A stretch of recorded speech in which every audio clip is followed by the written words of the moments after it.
Well, here's the proof: interplanetary climate change, which is NASA's hottest secret. Now, we can look through and find the smoking gun of all 2012 scholarship, because we can look at all the planets and the sun and see changes just like we see on Earth. And I'm going to show you a little bit of that. This is a composite graph of solar activity based on core samples from the Antarctic and the Arctic. And what you're seeing is the total amount of sunspot activity. This is what it's been doing in the last few years.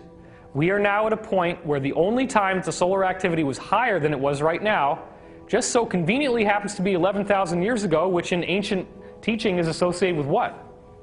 What happened 11,000 years ago? Atlantis fell, right? Could that be related to the solar activity? Hell yeah. So we're now at the strongest point in 8,000 years since that happened. Mercury has grown a magnetic field when Messenger went by in 2008 that was not seen in the 70s with Mariner 10. That's a big change in Mercury. Venus has had a 2,500% increase in this green glow on the night side that you can see there. That's active oxygen. So the atmosphere of Venus is changing back into something that's breathable. Mars is growing clouds and ozone, as you can see right here. There were no clouds on Mars before. That's brand new. The polar ice caps are melting on Mars, and they're actually calling it global warming in the mainstream media. But there's no SUVs on Mars, not that I've ever seen. Jupiter is having these white ovals that were disappearing between 97 and 2000, 3 of them, and then they all meld into one. And this scientist, Dr. Philip Marcus, believed it would cause Jupiter to warm by 18 degrees in only 10 years. Now, if that happened on Earth, what would happen to all life on Earth as we know it? Toast. It's toast. So there's a massive global warming going on with Jupiter. That was the prediction based on what would happen in 2000. That's about the time he did this prediction. He said 10 years. Look at what happens 8 years later. Jupiter is having raging thunderstorms and global upheaval. Towering storms more than 100 kilometers tall. The rare storms, a sign of recent turmoil on the planet. And here's the picture. These bright hotspots were never seen before. This is extra heat that shouldn't be there, and the colors of the rings are changing. Then you go out to Saturn, you're seeing this plasma torus that's grown. All this red area wasn't there before. That's all this charged energy coming from the sun. Jupiter also has one around it, which I just didn't have time to show you in this presentation because we had to shorten it. You're seeing massive X-rays coming out from near the equator of Saturn. That's also a new phenomenon. Again, you're seeing a hot spot, just like the one I just showed you on Jupiter, the raging storms, the global upheaval in 2008. Same thing happened in 2004. Where the heck did all this energy come from? The planet just goes, energy comes out. It's amazing. Uranus, as of 1986, looked like green pea soup with hardly any peas. Just the green part. Nothing to see. It's just very flat. Now, this is false color, so that's why this is brighter than this. We're not so much concerned about the color, we're concerned about these little guys, because that's what we didn't see before. These are huge storms. Now remember also, Voyager 2 swept by Uranus, so it saw the whole planet. It didn't just see the side that we see. So even with a satellite going past, we're now seeing all these storms that were not there before. And you're starting to see that happen.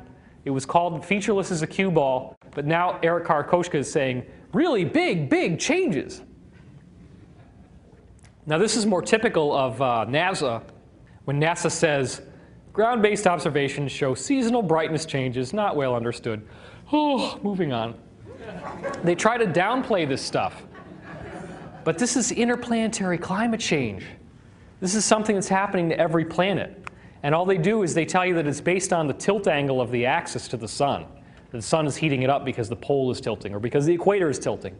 And whatever the planet is doing, they just alter it for that planet and say, oh, well, it's got to be caused by the tilt angle of the planet relative to the center of the sun. Not so. Neptune, 1989, relatively few bright clouds. But between 96 and 2002, there's a 40% increase in brightness in the near-infrared range. This is very significant because, obviously, this could not be caused by anything we normally understand. And it's the same thing that's happening throughout the rest of the solar system. It's all doing the same stuff. What you're going to see now is a description, a visual description of how it's been changing. So check this out. You watch down here, you can start to see how it grows over just 6 years. So that's phenomenal. I mean, that's like turning on a lampshade and having light suddenly burst out of the planet that wasn't there before. The near-infrared range is not visible to the eye, but it's just above the visible level. So it's within the spectrum of what can be seen if you had the right eye to see it. So you can do that with a camera, you just can't do it with the naked eye. Now, Pluto is experiencing global warming even though it's moving away from the sun. There's been a 300% increase in its overall atmospheric pressure. This whole system tells us that Earth changes are not unique to the Earth. They're happening everywhere in the solar system. But even on Earth, we're seeing things that are not attributable to the ordinary climate change that we would think of as being caused by SUVs. Volcanic activity since 1875 has gone up by over 500%. Sea level is increasing, temperature is increasing, tornado activity is increasing, natural disasters are increasing, the inflation-adjusted economic losses are increasing. Here you see the red indicates how much heat there is at the bottom of the Pacific Ocean, on the floor of the ocean. And then what you're seeing is 85 and 96, or 99 rather. So in 14 years, you see a substantial warming on the bottom of the ocean. Now guess how the scientists explain this? Well, of course, the sun is warming the top of the ocean. And then those warm particles just start sinking down, down, down, down, which is what they're going to do, right? And they sink to the bottom, and they warm up the bottom of the, that's got to be what it is. They warm up the bottom of the ocean, they sink down. So the next time you ever want to boil up some hot dogs, just get a hairdryer and it works great. Why wouldn't you do it that way? You'd probably take 3 hours to boil. It's ridiculous. Heat rises. That's the first, one of the most basic laws of thermodynamics that we all know. But not here. Something's happening inside the Earth. Well, just as we were talking about climate change in the solar system, we now have a change in this presentation. My microphone started malfunctioning at that point in the talk, and so what we've done is to move this shoot here to Joshua Tree, California. And why I'm here is for historical reasons as well. You've just seen how every planet in the solar system is changing in ways that we can distinctly measure. We're seeing brightness changes. We're seeing greater magnetic field strength. We're seeing cataclysmic activity. We're seeing lots of protons and charged particles in the atmospheres. Well, believe it or not, in the early 1950s, UFO contact started occurring here in Joshua Tree with the guys we call the three Georges, George Adamski, George Van Tassel, and George Hunt Williamson. And so what they ended up discovering was an ability to maintain open contact with extraterrestrial intelligence. And that open contact led to prophecies which talked about the idea that the solar system would be changing in measurable ways, just as we're now seeing. But more importantly, these prophecies from the early 1950s clearly established that with these changes in the solar system, there would also be changes in human DNA that would literally correspond to an evolution of the human species as we now know it. This is the working nature of the prophecies of ascension, soul transmutation, and so forth that have been going on for so many thousands of years. We now actually have hard evidence from written prophecies that were published in books in the 1950s that you can go find on your own, showing us, in fact, that these climate changes that I've just described are nothing new. They were known about long ago, and it's all part of this spontaneous evolution that humanity is being led through at this time. So if these prophecies from the 1950s actually have a factual basis, then the interplanetary climate change is not simply going to be something that's making planets brighter, hotter, and more magnetic. It's going to be something that actually changes life as well. Now think about what temperature increase really means. If planets are getting hotter, that means the molecules are vibrating faster. That means there's some sort of increase in frequency going on. So if those changes are being caused by an energetic field, and that energetic field is related to consciousness, then would this mean that the planet is experiencing a rise in its consciousness? That is exactly what I'm suggesting. But in order to make that transition into a new model of biology, we have to first re-examine all of the assumptions that we've made about biological life being something that is randomly evolved only on this planet in the typical model put forth by Charles Darwin, hence called the Darwinian model of evolution. I don't like the Darwinian model of evolution because, frankly, it doesn't even work. If you start looking at examples of bacteria that we see right here around us right now, we know that there's bacteria that's been found in ice from the Antarctic. There's bacteria that have been found inside volcanoes, inside nuclear reactors, and even far out in the cold depths of space. Some bacteria from the Antarctic have been revived after being frozen for 10 million years. And as you go even further, you can see that other bacteria down at the bottom of the Black Sea are able to photosynthesize, meaning that they create their own food energy from the sun, even though it's almost pitch black down there. That's a very unusual condition that suggests that they were made to be in that area. How are they able to do that? Others can thrive on nuclear radiation or even infrared light, which is basically just heat. So when you start seeing these bacteria that are inside volcanoes, in sediments miles below the ocean floor, you have to ask yourself the basic question: did they all originate from other living bacteria? Or is the field itself trying to create life wherever and however it can? Are bacteria simply the product of an intelligent energy that is all throughout the cosmos and has decided to make life the way that it is? Could it be that our galaxy has a personality, and the personality of the galaxy has created a template in which all life emerges from an energetic background? If you look at the work of Dr. Chandra Wickrama Singh, he found that the organic material that comes off of comets is biological in nature. In other words, comet dust has bacteria in it. Well, many people don't even know that this has been discovered, and yet it's a common aspect of this type of physics.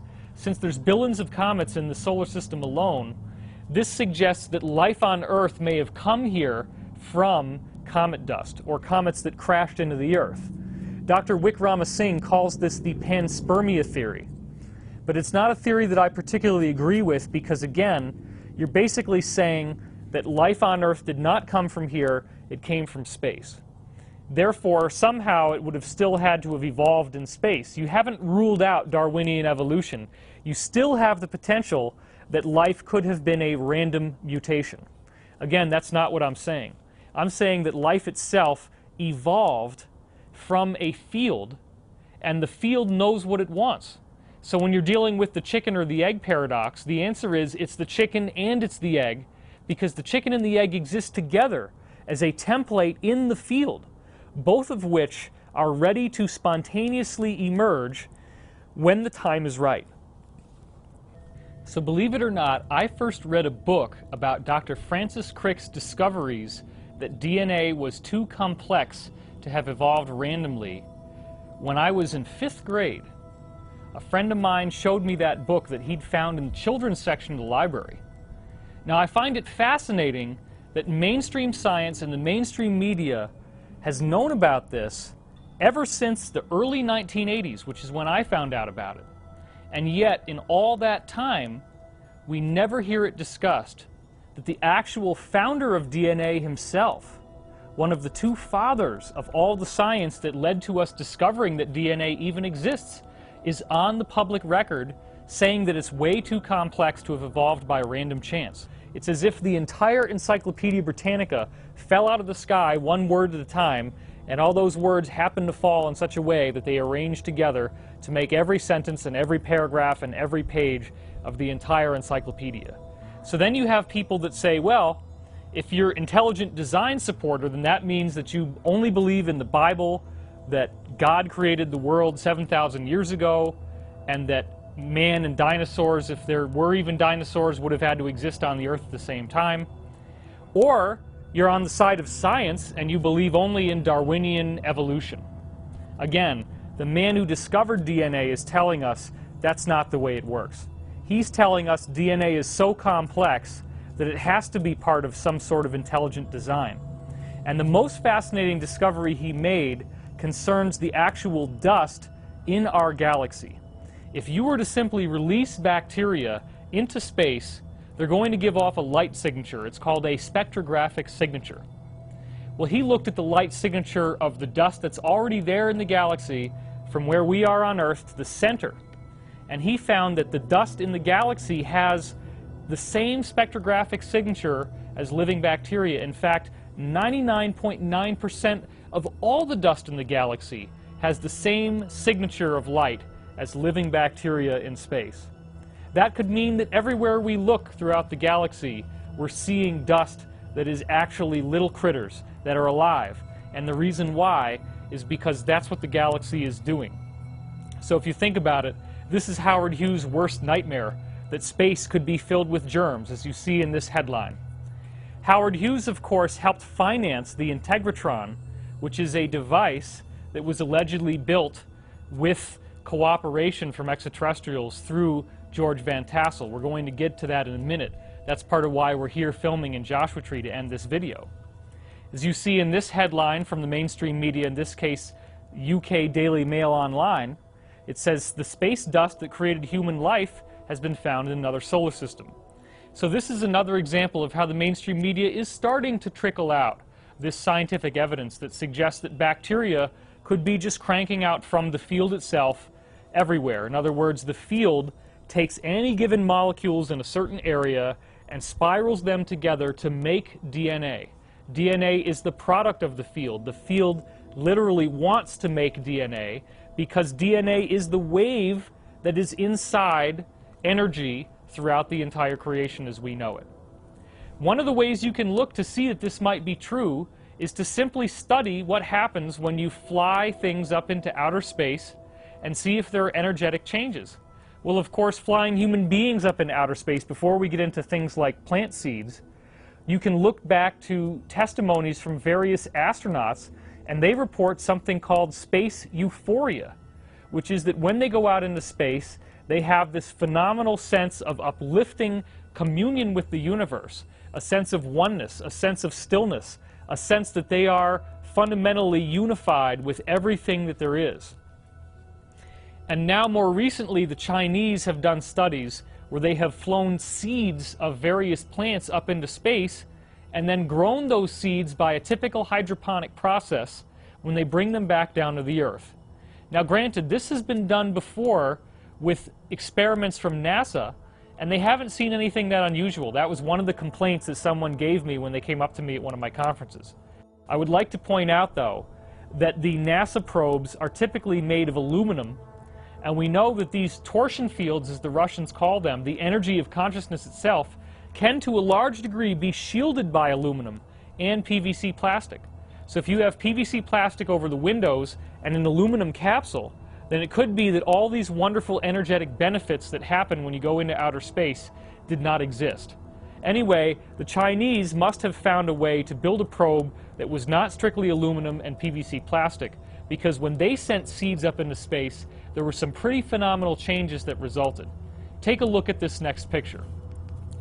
What you see here is a pumpkin that was grown from a seed that was flown up into space. As you can see, it's absolutely enormous in size. This is not typical.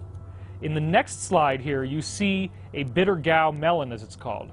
This, of course, again, is much, much larger than you would ever normally expect such a melon to be. What you're seeing here is hot peppers, which normally would only be about this long, 2.5 inches long at the most. And yet, when you see the ones that were grown in space, they are enormous in size.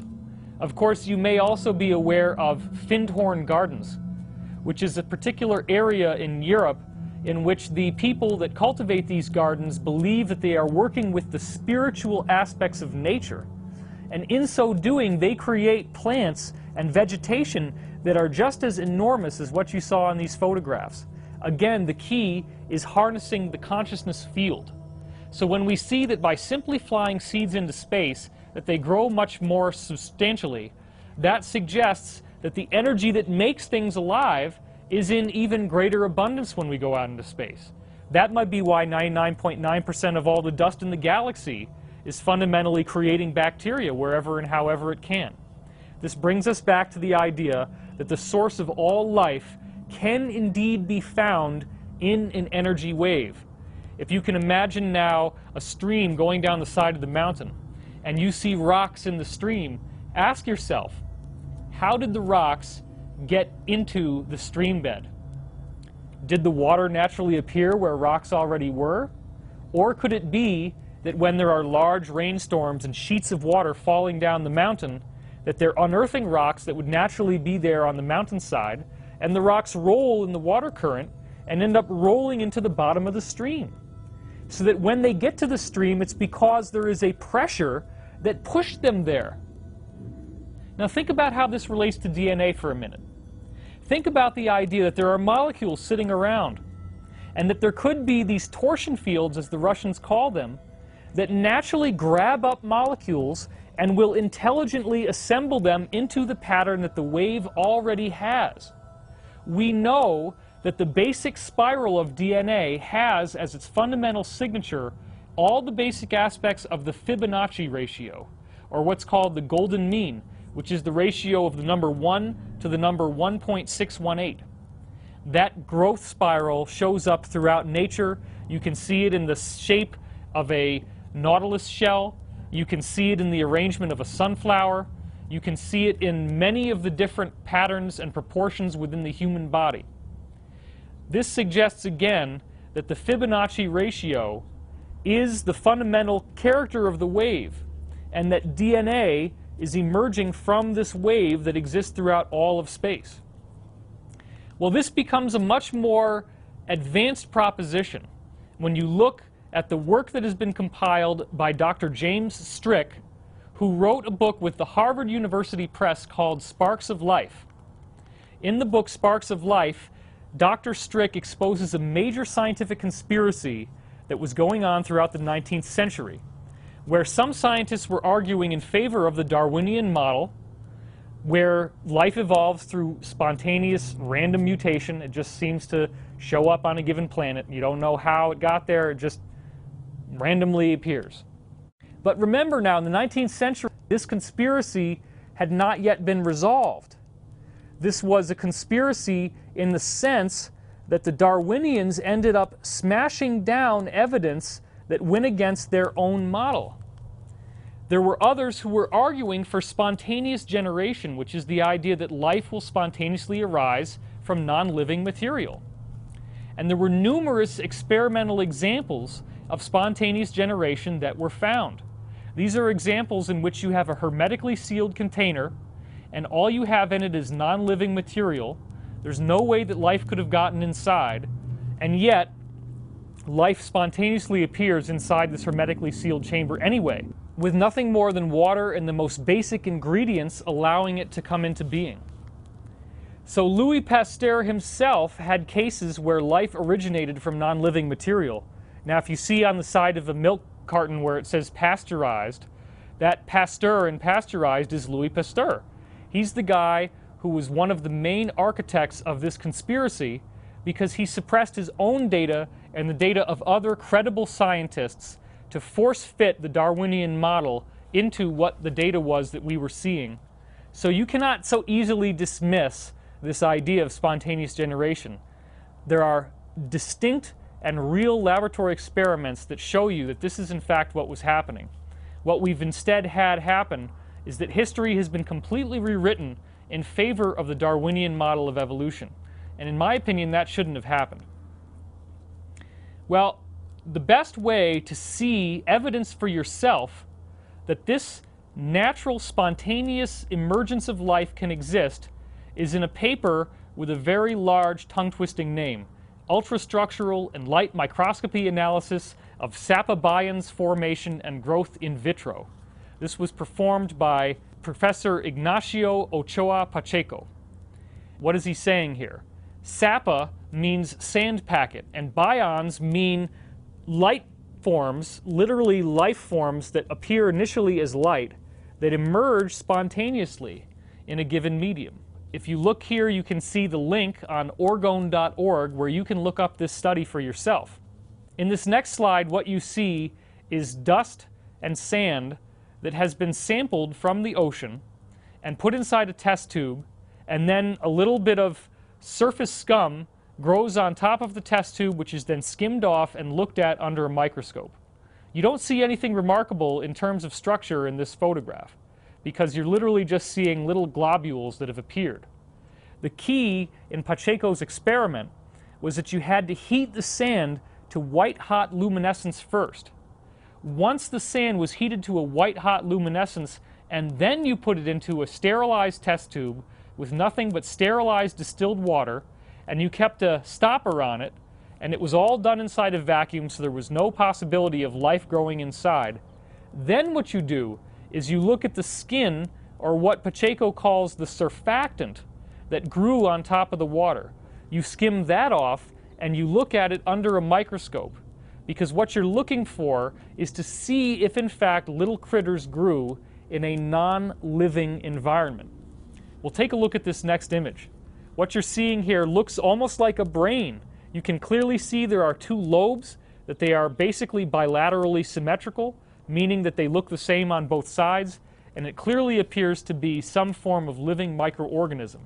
This blows me away even more, because what you're seeing clearly looks like a leaf coming from a sea vegetable form of life. You can even zoom in closer to that leaf, as we do in this next picture, and now what you're seeing is complex cellular organization within the leaf itself. You can clearly see that this is a biological life form. In this next image, you see what looks like a red blood cell, very obviously biological, and what you see in this next image is something similar to a white blood cell, where it actually has what appears to be a mouth on the front. Clearly a living creature. Now finally, this takes the cake for me. What you're seeing here looks like a little spiny porcupine that floats around in the sea.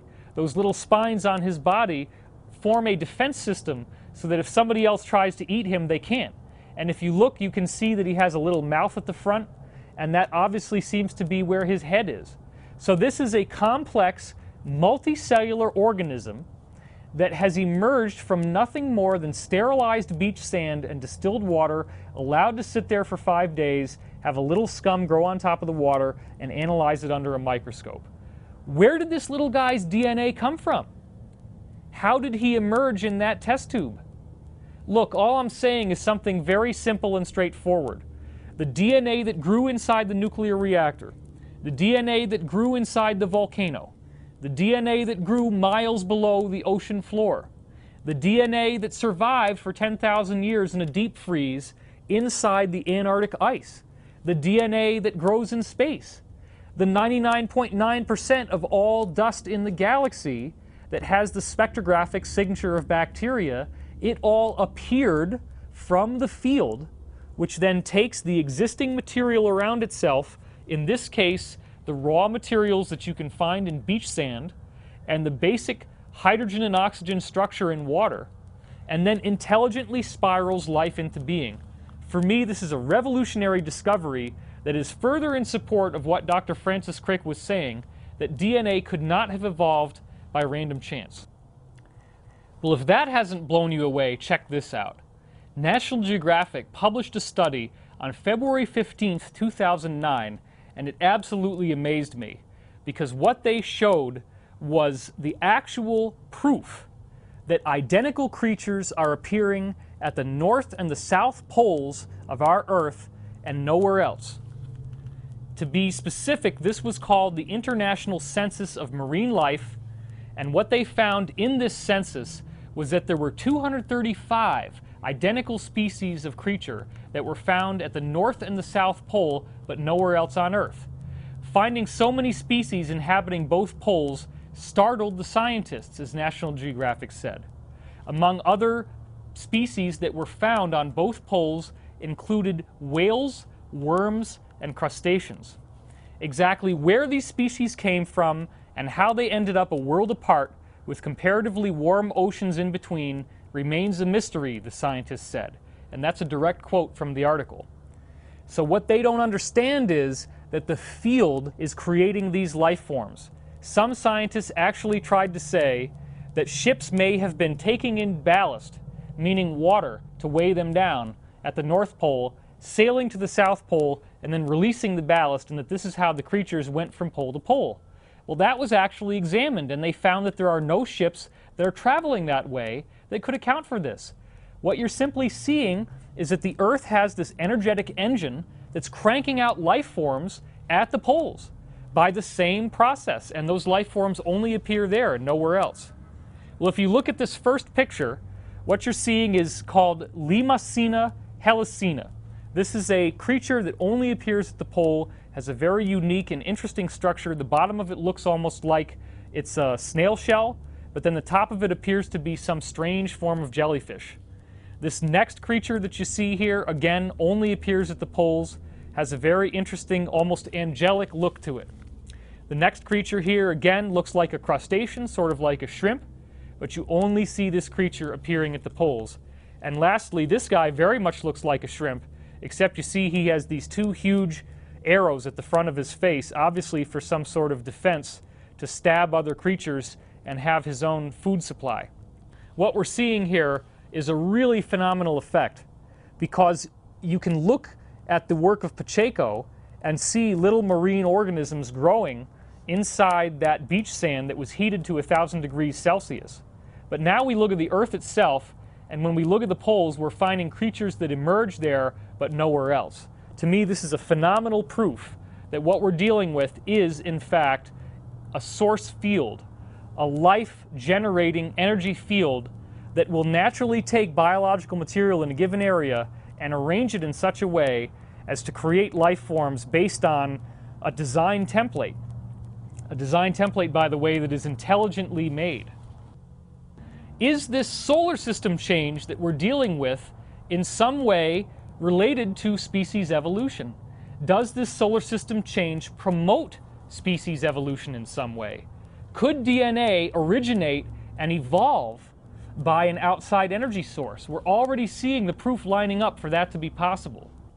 When we look at the study of Dr. John Kearns, we see further evidence that this evolution of species could be energetically promoted. When you take bacteria who are lactose intolerant and you drop them into a lactose-only environment, as Dr. John Kearns did, they do not die off from starvation as you might expect. Instead, they spontaneously evolve new mouth parts that allow them to digest the lactose. This means that a change in the environment actually stimulates evolution. Well, it's obvious that global warming is a change in our environment right now. It's too hot, it's too cold, there's too much water, there's not enough water, and these things keep happening over and over again. So is that change in our environment stimulating us to grow in some way? Well, we just saw now with bacteria that you can drop lactose-intolerant bacteria into lactose, and they spontaneously evolve into something else.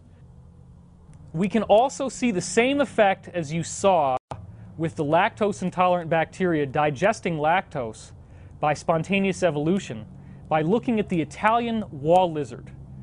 Over a 36-year period, the descendants of these original lizards spontaneously evolved in a very fascinating way.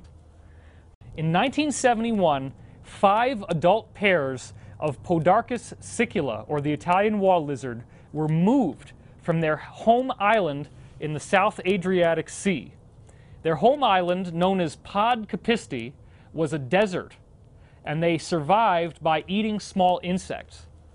The new island they were moved to, called Pod Mercaru, was a lush vegetative tropical paradise, and the lizards adapted and became vegetarians eating plants. The scientists then returned 36 years later, after 1971 when it first happened, in the summer of 2004, 2005, and 2006.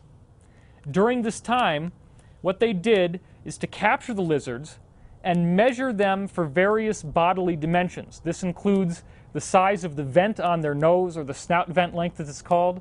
This includes the dimensions, the size of the head, and of course the mass of their bodies.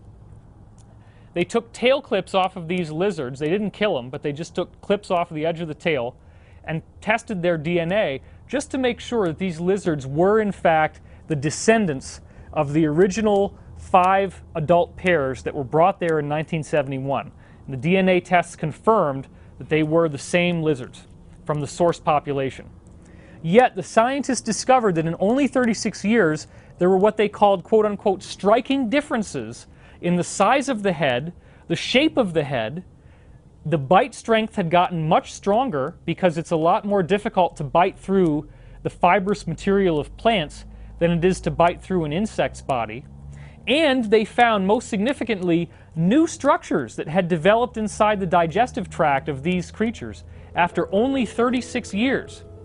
In fact, these cecal valves, as you see in this image, were never before reported for this species. This is a small pocket inside the digestive system that creates fermentation, which allows these plant matter to be digested properly.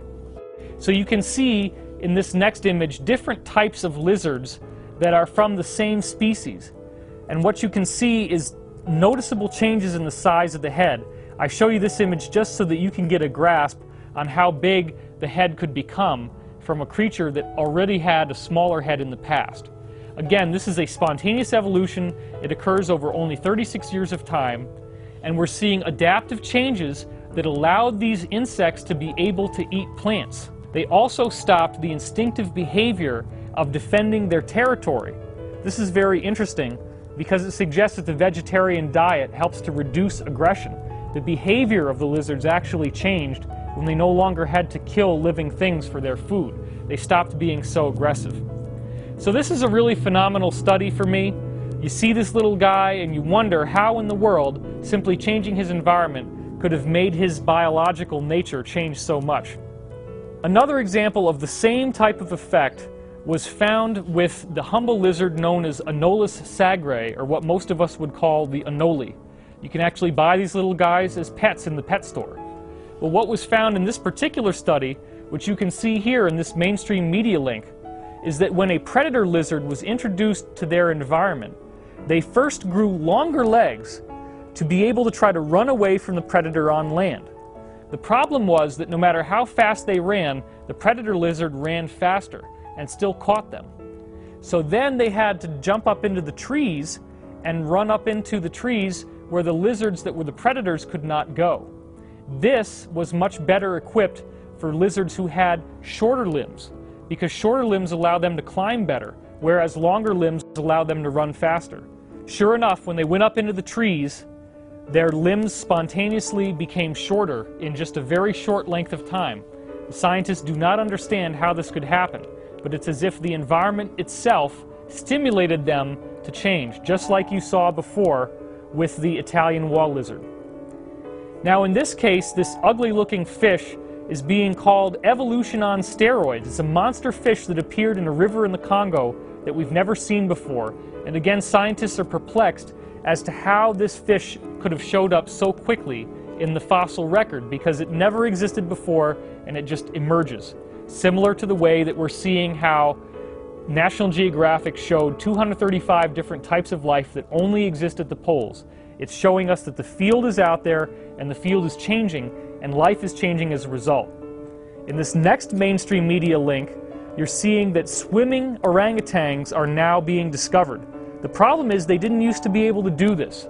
For whatever reason, no orangutan had ever been observed swimming before, and yet now they're not only taking to the water and swimming, they're also learning how to fish with spears, banging fish over the head or stabbing them with the spear and being able to catch that tasty meal as a result. This is new behavior that again suggests that evolution is occurring. So as we ask ourselves a very fundamental question, could a species be energetically transformed? We're now zeroing in on the core question of how this interplanetary climate change that was predicted from these readings in the 1950s, which we'll see a bit later, could indeed lead to biological evolution of you and me on Earth, something that in fact might already be happening right now. We now look at the work of Dr. Tizian Kanchizin, a Chinese scientist whose work has been picked up and analyzed by Russian scientists. What he found was a DNA transformation that was through nothing more than a wave itself. As you see in this diagram, you have number 4 being a duck and number 6 being a chicken. Of course, they're not anatomically correct. It's a very simple diagram. But what you're looking at is that the duck, number 4, is inside a pentagonal room, a 5-sided room. All the number 2s that you see in this diagram represent funnels in which air can pass through and also energy could pass through. Then, after the funnels, you see those orange lines which actually represent copper pipes that go from the funnel to the other room where the pregnant chicken is being held. Now, the pregnant chicken is very important because there's eggs that are developing inside the chicken's womb. What you see with number 3 is a microwave generator. Now, this was not a lethal dose of microwaves. He didn't kill the duck, but he did excite the duck's DNA with microwave energy. Now, what happened was really phenomenal because as the duck's DNA was being excited, those energy patterns went over into the room with the chicken. Now, let's look briefly at this image of a duck. You can see that the duck has a long beak, it has a long neck, it has large internal organs, and if you look down at the feet, you can clearly see that there's webbing between the toes. When we look at this picture of a chicken, you can see the chicken's beak is much shorter, you can see there's no webbing between the toes, and in fact the length of the neck is much shorter. Now, it was a synchronicity. It just so happened that I was looking for these pictures online, and when I found this picture of the chicken, it happened to be a chicken who was raising ducks. Now, of course, when the eggs hatched, they didn't look exactly like ducks, but what they did look like was really phenomenal. As you see in the next picture, there's webbing on the feet, and in fact they were called duck hens. The webbing grew on feet of eggs that were laid from a chicken. Chicken feet don't have webbing. Chicken feet are supposed to have naked toes. And as you look in this next image, you can clearly see that the head of the duck hen looks more like a duck than it does like a chicken. In fact, we have some very specific statistics we can look at here in which 500 eggs were zapped through the chicken. Of those 500 chicken eggs that were zapped, 480 of them actually hatched. 80% of the eggs that hatched had a flat duck-shaped head as they developed. 90% had a shift in the position of the eyes where the eye actually moved back on the skull to the position it normally would be on the head of a duck. And 25% of them actually had webbing that grew between the toes. This is phenomenal because what it shows is that the genetic material of the chicken was spontaneously rewritten inside the womb so that when those eggs laid, they became half duck, half chicken creatures. That completely bypasses traditional Darwinian models of evolution. So you see how it is totally possible to explain evolution that has occurred on the Earth as being existing more primitive species that are energetically rewritten into more complex forms of life later on. Well, we can also look to the work of Dr. Peter Garriev, who took this even a step further. And what he did is to take eggs that had been laid by a frog and then zap them with a laser light that had gone through eggs laid from a salamander. Now, a salamander is considered a more primitive form of life than a frog. One of the unique qualities of a salamander is that you can cut off one of his limbs and the limb will actually regrow. The salamander has the power of regeneration, whereas the frog does not. So in this sense, you could almost say that it dialed the DNA backwards in evolution a bit. Because what happened when you redirect laser light through a salamander's embryos into a frog egg is that the frog egg has a complete metamorphosis, and what comes out is a fully healthy salamander, not a frog.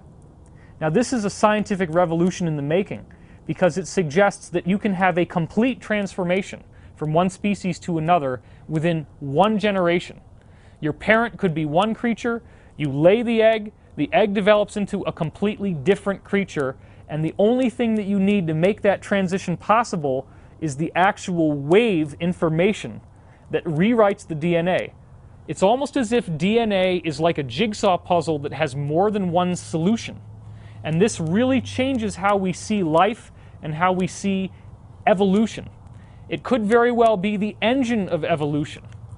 For if, again, you look back to the fossil record, as I said before, Dr. James Rope and Dr. David Sepkoski, two paleontologists from the University of Chicago, analyzed marine fossils, over 3,600 different genres of life that emerged in the various layers of fossils from the ocean.